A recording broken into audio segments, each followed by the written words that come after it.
إن الحمد لله نحمده ونستعينه ونؤمن به ونتوكل عليه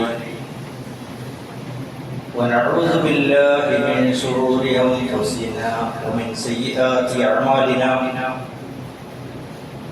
من يهده الله فلا مضل له ومن يضلل فلا هادي له وأشهد أن لا إله إلا الله وحده لا شريك له وأشهد أن محمدا عبده ورسوله أرسله بالهدى ودين الحق ليظهره على الدين كله ولو كره المشركون اللهم صل على محمد وعلى آل محمد كما صليت على إبراهيم وعلى آل إبراهيم وبارك على محمد وعلى آل محمد كما باركت على إبراهيم وعلى آل إبراهيم إنك حميد مجيد أما بعد فإن خير الحديث كتاب الله وخير الهدي هدي محمد صلى الله عليه وسلم وشر الأمور محدثاتها وكل محدثة بدعة وكل بدعة ضلالة يا أيها الذين آمنوا اتقوا الله حق تقاته ولا تموتن إلا وأنتم مسلمون يا أيها الذين آمنوا اتقوا الله وقولوا قولا سديدا يصلح لكم أعمالكم ويغفر لكم ذنوبكم ومن يطع الله ورسوله فقد فاز فوزا عظيما أعوذ بالله من الشيطان الرجيم بسم الله الرحمن الرحيم من عمل صالحا من ذكر أو أنثى وهو مؤمن ولنحيينه حياة طيبة ولنجزينهم أجرهم بأحسن ما كانوا يعملون സ്നേഹാദരണീയരായ സഹോദര സഹോദരിമാരെ, സത്യവിശ്വാസികളെ സത്യവിശ്വാസിനികളെ, അല്ലാഹുവിൻ്റെ വിധികളും വിലക്കുകളും നമ്മുടെ ജീവിതത്തിൻ്റെ എല്ലാ രംഗങ്ങളിലും പരമാവധി പാലിച്ചും സൂക്ഷിച്ചും ജീവിക്കുവാൻ ആദ്യമായി എന്നോടും തുടർന്ന് നിങ്ങളോട് ഓരോരുത്തരോടും ഓർമ്മപ്പെടുത്തുകയാണ്. നമ്മുടെ ജീവിതം അനുഭവങ്ങളാണ്. അനുഭവങ്ങൾ ഇല്ലെങ്കിൽ മനുഷ്യനെ സംബന്ധിച്ചിടത്തോളം ജീവിതമില്ല.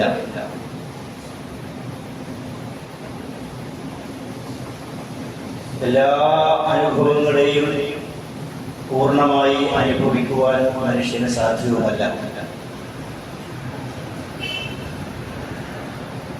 എന്നാൽ എല്ലാ അനുഭവങ്ങളെയും നമ്മുടെ ജീവിതത്തിലേക്ക് ഓർത്തെടുക്കുവാനും നമ്മുടെ അനുഭവമാക്കി മാറ്റുവാനും അതിലൂടെ നമ്മുടെ ജീവിതത്തെ മെച്ചപ്പെടുത്തുവാനും നമുക്ക് സാധിക്കും. പരിശുദ്ധ ഖുർആൻ മനുഷ്യ ചരിത്രത്തിൽ കടന്നുപോയിട്ടുള്ള പലവിധ അനുഭവങ്ങളെയുമാണ് നമ്മുടെ ജീവിതത്തിൻ്റെ അനുഭവങ്ങളിലേക്ക് കൊണ്ടുവരാൻ ശ്രമിക്കുന്നത്. പരിശുദ്ധ ഖുർആനിൻ്റെ ഓരോ ആയത്തുകളും നമ്മൾ അതിലൂടെ കടന്നു പോകുമ്പോൾ മാനവ ചരിത്രത്തിൽ ഉണ്ടായിട്ടുള്ള ഓരോ സംഭവങ്ങളും നമുക്ക് പാഠമായും നമ്മുടെ ജീവിതത്തിൻ്റെ അനുഭവമായും ഉൾക്കൊള്ളുവാനും അതിലൂടെ നമ്മുടെ ജീവിതത്തെ ചിട്ടപ്പെടുത്തുവാനുമാണ് കൽപ്പിക്കുന്നത്. ഖുർആൻ മാത്രമല്ല, നമ്മുടെ ഇബാദത്തുകളും അങ്ങനെ തന്നെയാണ്. ഇപ്പോൾ നമ്മളെല്ലാവരും നോമ്പിലാണുള്ളത്. നോമ്പ് മഹത്തായ ഒരു ആരാധനാ കർമ്മമാണ്. നബി കരീം സല്ലല്ലാഹു അലൈഹി വസല്ലമ മറ്റ് ഇബാദത്തുകളിൽ നിന്ന് വ്യത്യസ്തമായി പ്രത്യേകം അല്ലാഹു സുബ്ഹാനഹു വ തആല എടുത്തു പറഞ്ഞിട്ടുള്ള ഒരു കാര്യം അസ്സൗമു ലീ വ അന അജ്സി ബിഹി എന്നാണ്. നോമ്പ് എനിക്കുള്ളതാണ്, ഞാൻ അതിന് പ്രതിഫലം നൽകും എന്ന് അല്ലാഹു സുബ്ഹാനഹു വ തആല പറഞ്ഞു. മറ്റെല്ലാ ആരാധനകൾക്കും ഭൗതികമായ ഒരു കാഴ്ചപ്പാട് മറ്റുള്ളവർക്കുണ്ടെങ്കിൽ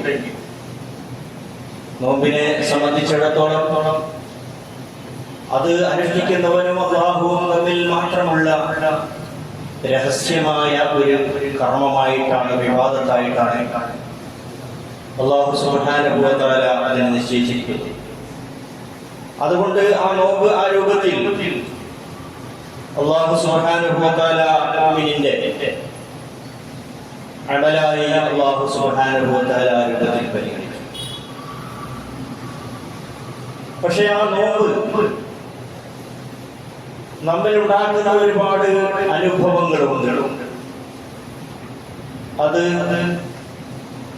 ജീവിതത്തെ മറ്റുള്ളവരുമായി ബന്ധപ്പെടുത്തുവാനുള്ള അനുഭവമാണ്. നോമ്പ് ഏറ്റവും പ്രധാനപ്പെട്ടത് പട്ടിണിയാണ്. വിശപ്പ് അനുഭവപ്പെടലും അത് സഹിക്കലുമാണ്. നാവിനെ സംരക്ഷിക്കലാണ്, കണ്ണിനെ സംരക്ഷിക്കലാണ്, ശരീരത്തിന്റെ എല്ലാ അവയവങ്ങളെയും നിയന്ത്രിക്കലാണ്.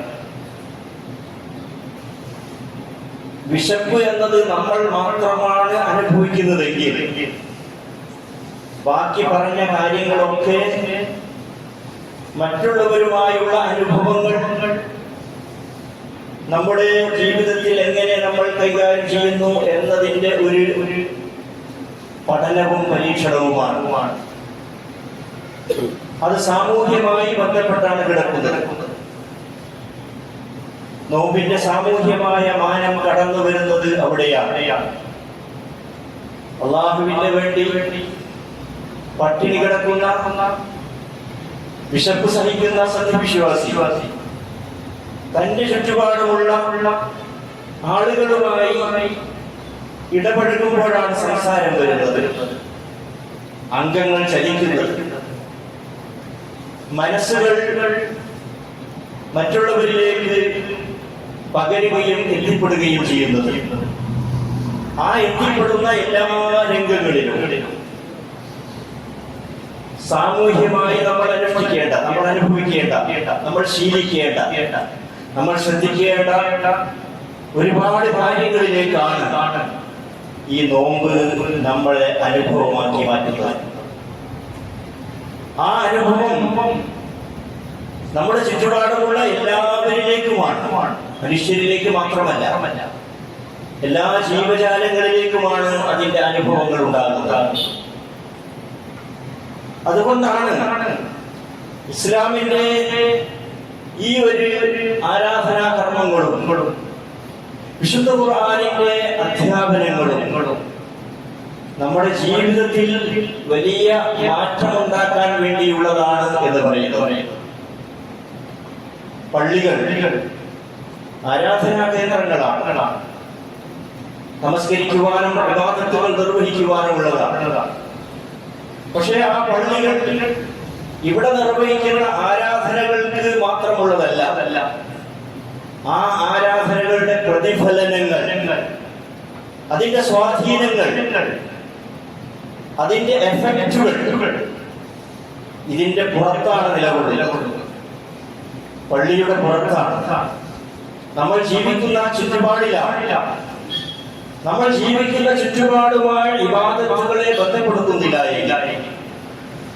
നമ്മൾ ജീവിക്കുന്ന ചുറ്റുപാടുമായി നമ്മുടെ പള്ളിയെ നമ്മൾ ബന്ധപ്പെടുത്തുന്നില്ലായിരിക്കും, ആ പള്ളിയെ സംബന്ധിച്ചോ ആ ഇബാദത്തുകളെ സംബന്ധിച്ചോ പ്രത്യേകിച്ച് ഫലമില്ല എന്നാണ് നബി സല്ലല്ലാഹു അലൈഹി വസല്ലം പറഞ്ഞത്.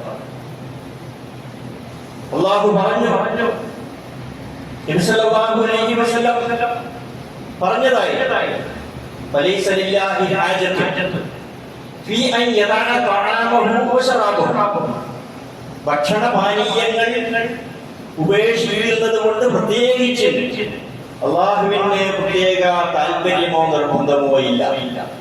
അപ്പൊ ഭക്ഷണപാനീയങ്ങൾ ഉപേക്ഷിക്കുകയും ആരാധനകൾക്ക് വേണ്ടി സമയം വിനിയോഗിക്കുകയും ചെയ്യുക എന്നത്, അതിലൂടെ നമ്മുടെ ജീവിതത്തിന്റെ അനുഭവങ്ങളെ നമ്മുടെ ചുറ്റുപാടുമുള്ളവരിലേക്ക് അതിന്റെ അനുഭവങ്ങളെ നമുക്ക് പ്രതിഫലിപ്പിക്കുവാൻ സാധിക്കുമ്പോൾ അവിടെയാണ് നമ്മുടെ ഇബാദത്ത് സാർത്ഥകമാകുന്നത്, അർത്ഥപൂർണമാകുന്നത്. അല്ലാഹുവിന് 99 നാമങ്ങളുണ്ട് എന്ന് നമ്മൾ പഠിച്ചു.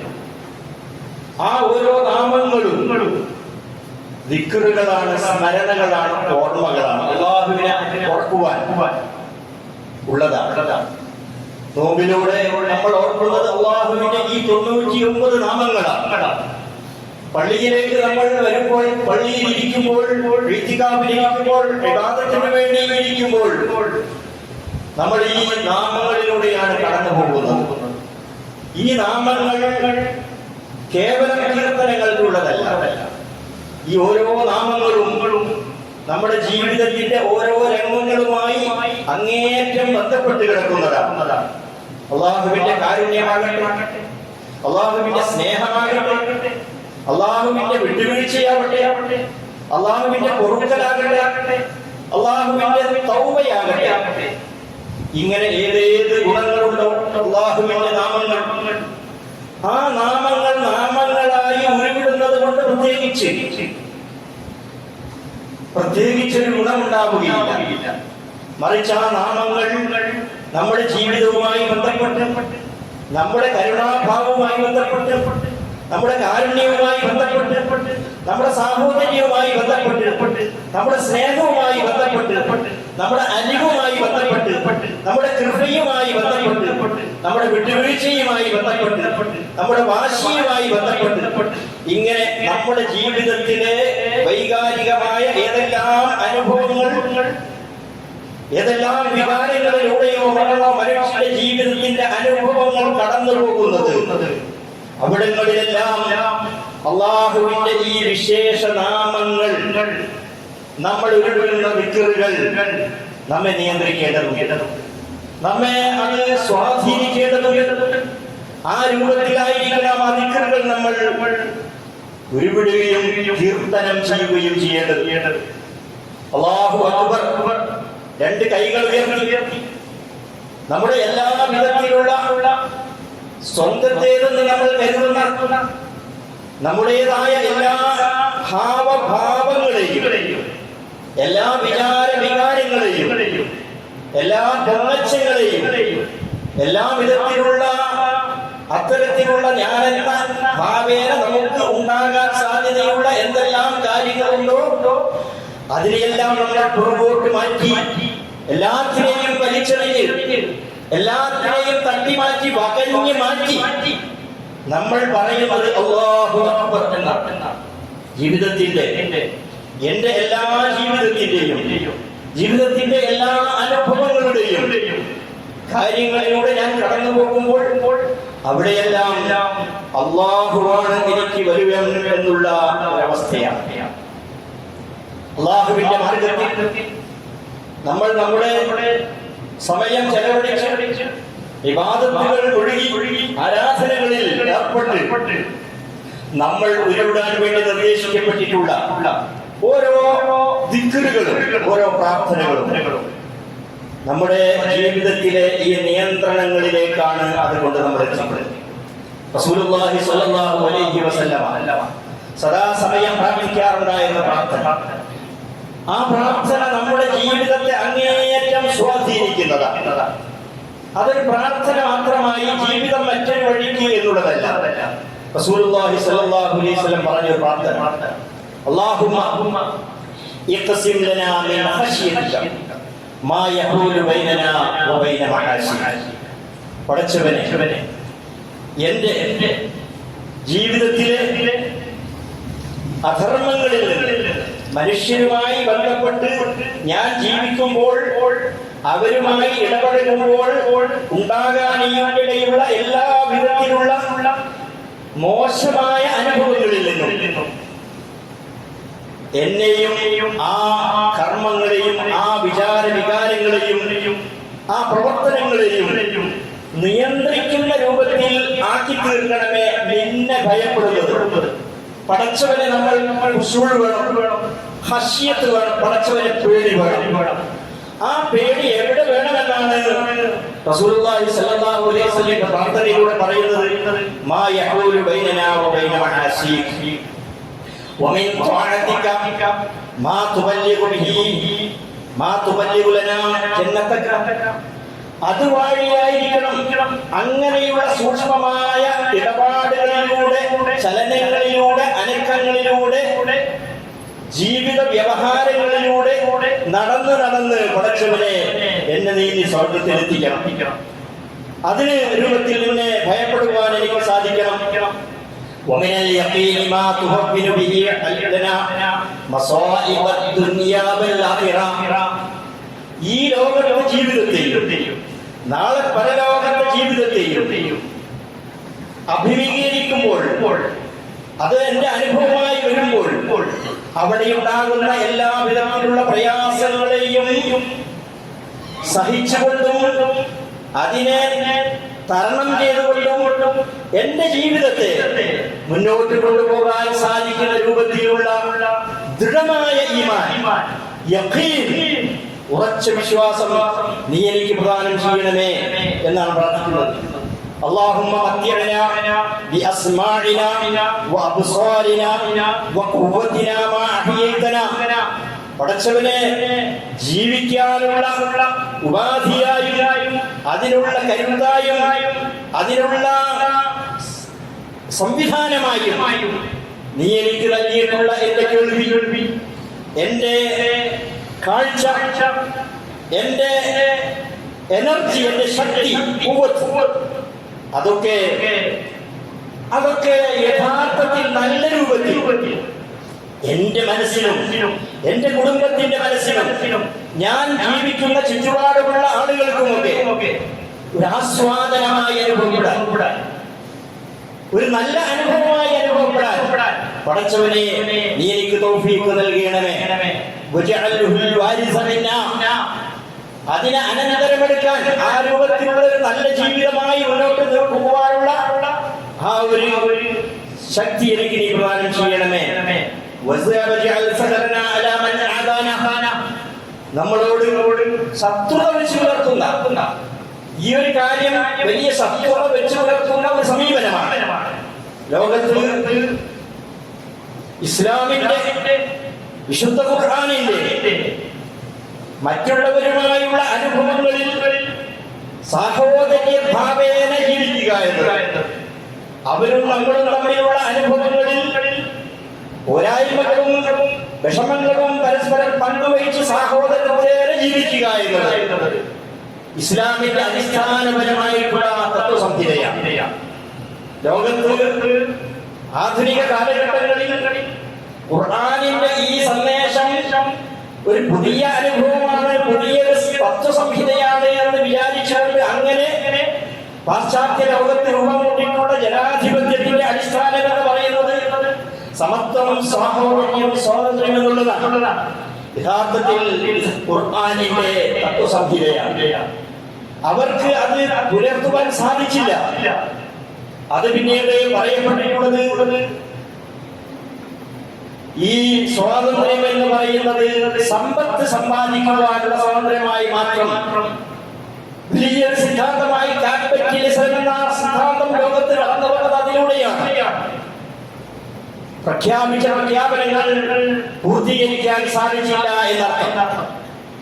എന്നാൽ ഇസ്ലാം ഇസ്ലാമിന്റെ ഈ സാഹോദര്യത്വവും ഈ പരസ്പര സ്നേഹവും പരസ്പര സഹായ സഹകരണ മനോഭാവവും ആണ് 10 വർഷത്തെ റസൂലുള്ളാഹി സ്വല്ലല്ലാഹു അലൈഹി വസല്ലമയുടെ മദീനത്തെ ജീവിതവും ഏതാണ്ട് 30-ൽ പരം വർഷങ്ങൾ മാത്രം ഭരണം നടത്തിയിട്ടുള്ള ഖുലഫാഉർ റാഷിദുകളുടെ ജീവിതത്തിലെ അനുഭവങ്ങളും ലോകത്തിന്റെ നാനാഭാഗങ്ങളിലേക്ക് പ്രസരിക്കുവാനുണ്ടായിട്ടുണ്ട്.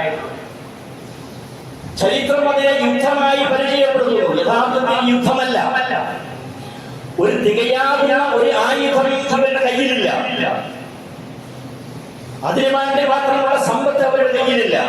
എന്നിട്ടും ഈ ജനതയ്ക്ക് വിജയിക്കാൻ സാധിച്ചിട്ടുള്ളത് അവർ പ്രവേശിക്കുന്ന ഓരോ രാജ്യങ്ങളിലും ആ രാജ്യത്തെ ഭരണാധികാരികളും അവരെ സപ്പോർട്ട് ചെയ്യുന്ന പട്ടാളവും അവർക്ക് വേണ്ടി എല്ലാവിധ കാര്യങ്ങളും ചെയ്തു കൊടുക്കുന്ന പൗരോഹിത്യവും മതത്തിന്റെ നേതൃത്വവും ഈ എല്ലാവിധ ചൂഷണങ്ങൾക്കും നിന്നുകൊടുക്കുന്ന ഒരു സാഹചര്യത്തിൽ ഇസ്ലാമിന്റെ സാഹോദര്യം, ഇസ്ലാമിന്റെ സമത്വഭാവം, ഇസ്ലാമിന്റെ ഈ സ്വാതന്ത്ര്യത്തിന്റെ മനോഭാവം, ഈ 3 ആശയങ്ങൾ ജനങ്ങൾ സ്വീകരിക്കുകയും ഒന്നാകെ ഇസ്ലാമിലേക്ക് ഓരോ രാജ്യങ്ങളിലുള്ള ആളുകൾ ഇസ്ലാമിലേക്ക് കൂട്ടം കൂട്ടമായി പ്രവേശിക്കുകയും ചെയ്തപ്പോൾ ആ രാജ്യത്തെ ഭരണാധികാരികൾക്ക് അതിനെ തടുത്തു നിർത്തുവാൻ, അവിടുത്തെ പട്ടാളങ്ങൾക്ക് അതിനെ പരാജയപ്പെടുത്തുവാൻ സാധിക്കാതെ ഇസ്ലാമിന്റെ ഈ തത്വസംഹിത, ഈ അനുഭവം,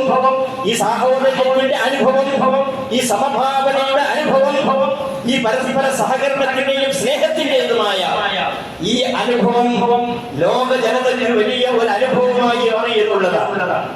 അതുകൊണ്ടാണ് ഈ ലോകത്തിൽ ഇസ്ലാം ലോകത്തിന്റെ ഒരതിർത്തി മുതൽ മറ്റേ അതിർത്തി വരെ ചുരുങ്ങിയ കാലഘട്ടം കൊണ്ട് പ്രചരിക്കുവാനും അത് ആ രൂപങ്ങളിലെല്ലാം പ്രദേശങ്ങളിലെല്ലാം ഒരു മതമായി വലിയ വിജയത്തിലേക്ക് മുന്നേറുവാനും സാധിച്ചിട്ടുണ്ട്. ഇതൊരനുഭവമാണ്.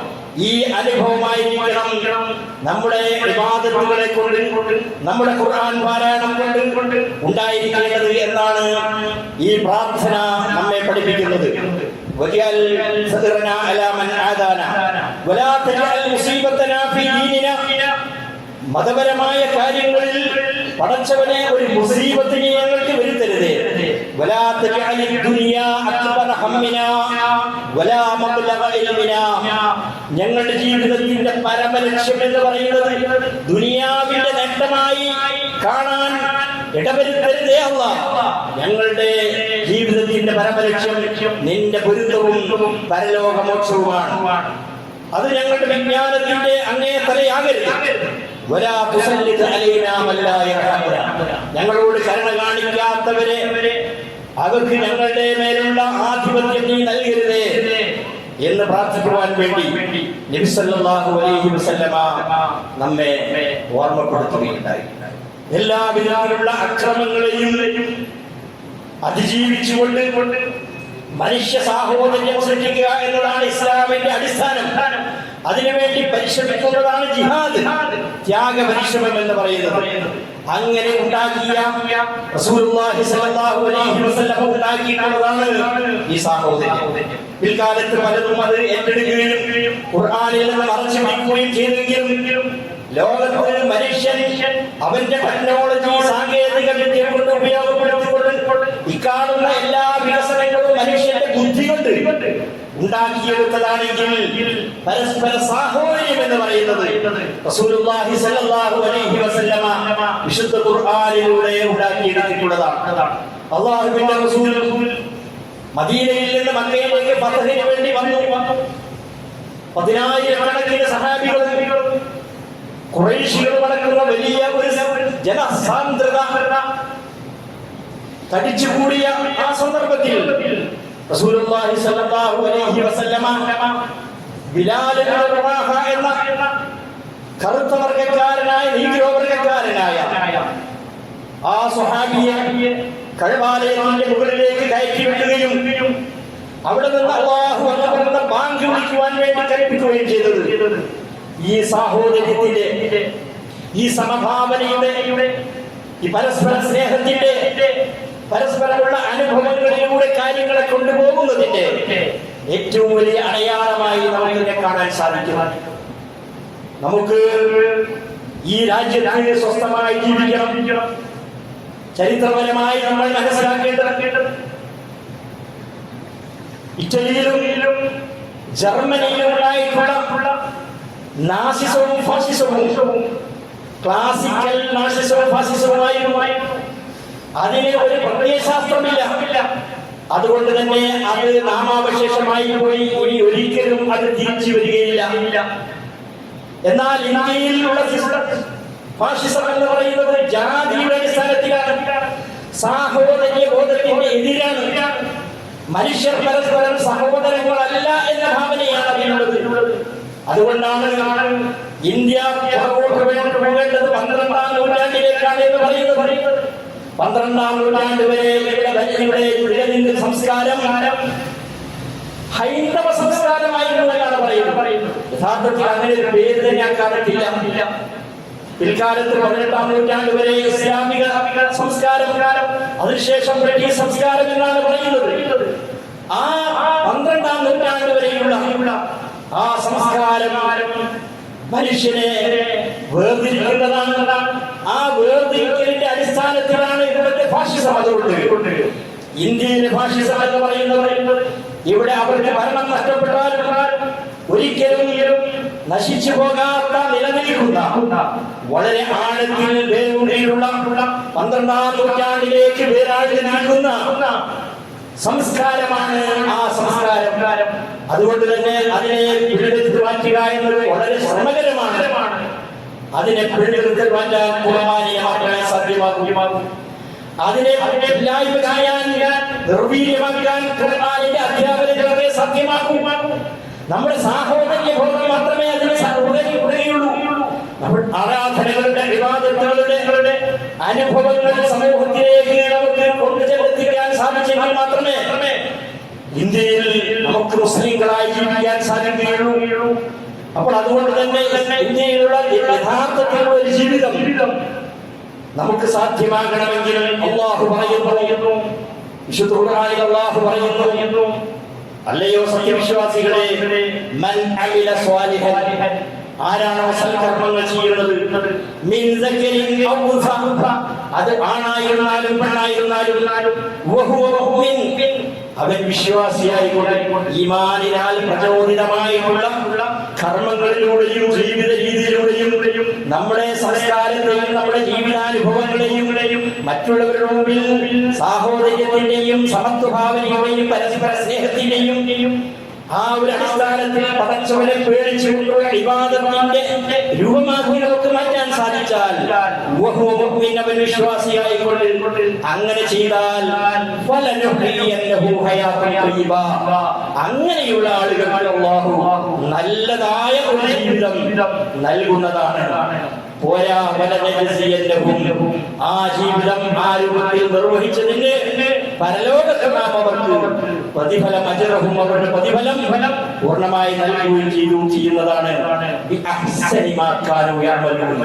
അവർ പ്രവർത്തിച്ചതിന്റെ, അവർ ചെയ്തതിന്റെ, അവർ അന്വേഷിച്ചതിന്റെ എല്ലാത്തിനും എത്രയോ മെച്ചമായ, ഏറ്റവും ഗുണകരമായ രൂപത്തിൽ പ്രതിഫലം നൽകപ്പെടുന്ന രൂപത്തിൽ ഈ ലോകത്തെ ജീവിതത്തിലും നാളെ പരലോകത്തെ ജീവിതത്തിലും നമുക്കും നമ്മുടെ രാജ്യത്ത് ജീവിക്കുന്ന എല്ലാ ആളുകൾക്കും നല്ലതുപോലെയുള്ള ഒരു ജീവിതം പ്രദാനം ചെയ്യുവാൻ നമ്മെ പ്രേരിപ്പിക്കുന്നതാണ് നമ്മുടെ ആരാധനാ കർമ്മങ്ങൾ.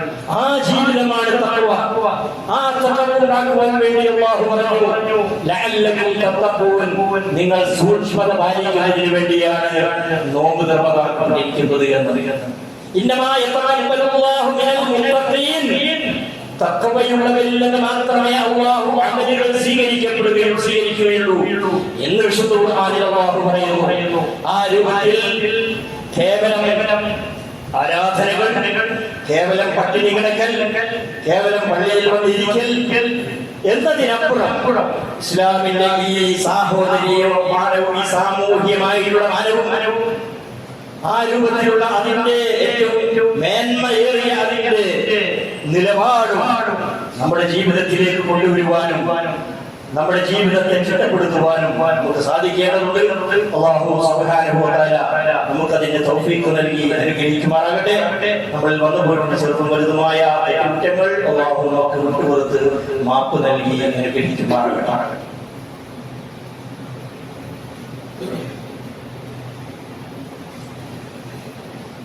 അൽഹംദുലില്ലാഹ് വസല്ലല്ലാഹു വസല്ലം അലാ നബിയിനാ മുഹമ്മദ് സ്വലാത്തൻ തദൂമു ബിഹി ഇലാ യൗമിൽ ഹിസാബ്. അയ്യുഹൽ ഇഖ്വാനു വൽ അഖ്വാത്ത് ഇത്തഖുല്ലാഹ ഇബാദല്ലാഹ്.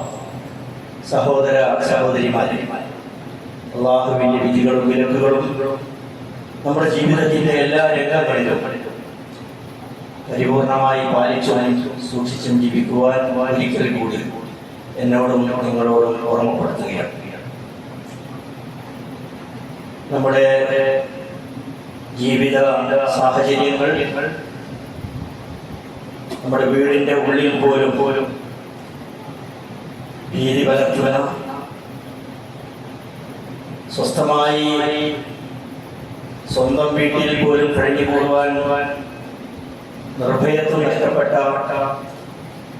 സംഭവങ്ങൾ നടന്നുകൊണ്ടിരിക്കുന്ന ഒരു സാഹചര്യത്തിലാണ് നമ്മൾ ഇവിടെ ഒരുമിച്ച് കൂടിയിട്ടുള്ളത്.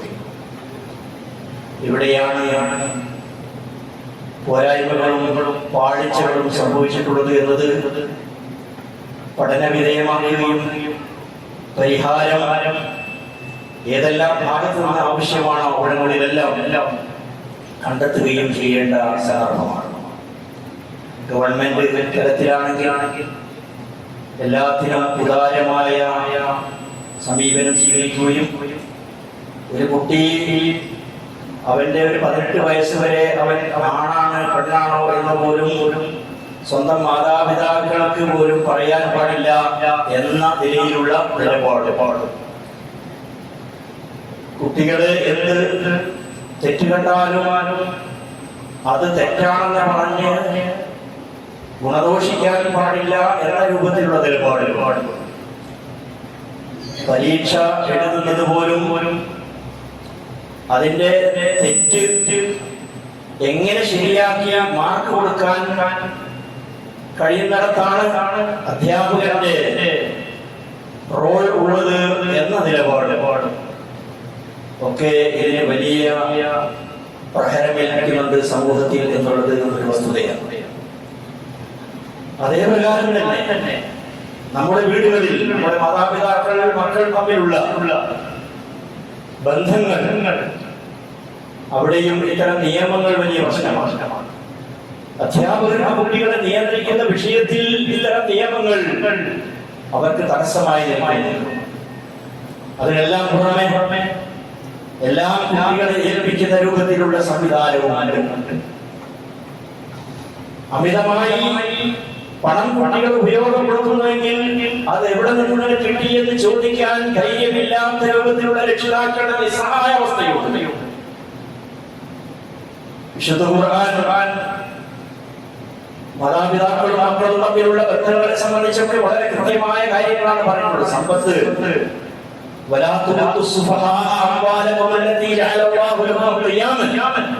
അല്ലാഹു നിങ്ങൾക്ക് നിലനിൽപ്പിനായി നിശ്ചയിച്ചിട്ടുള്ള സമ്പത്തിനെ നിങ്ങൾ വിവരമില്ലാത്ത വിവേകശൂന്യരായ ആളുകൾക്ക് അത് കൈകാര്യം ചെയ്യാൻ കൊടുക്കരുത് എന്ന് അല്ലാഹു സുബ്ഹാനഹു വ തആല പറഞ്ഞു.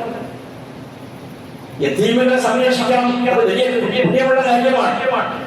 അവർക്ക് മാതാപിതാക്കളില്ലാത്തതുകൊണ്ട് ആരാണോ ഉത്തരവാദിത്വം ഏറ്റെടുത്ത് അവരാണ് അവരുടെ സ്വത്ത് കൈകാര്യം ചെയ്യുന്നത്. ആ സ്വത്ത് അവർക്ക് തിരിച്ചേൽപ്പിക്കേണ്ടത് എപ്പോഴാണെന്ന് ഖുർആൻ പറയുന്നത്,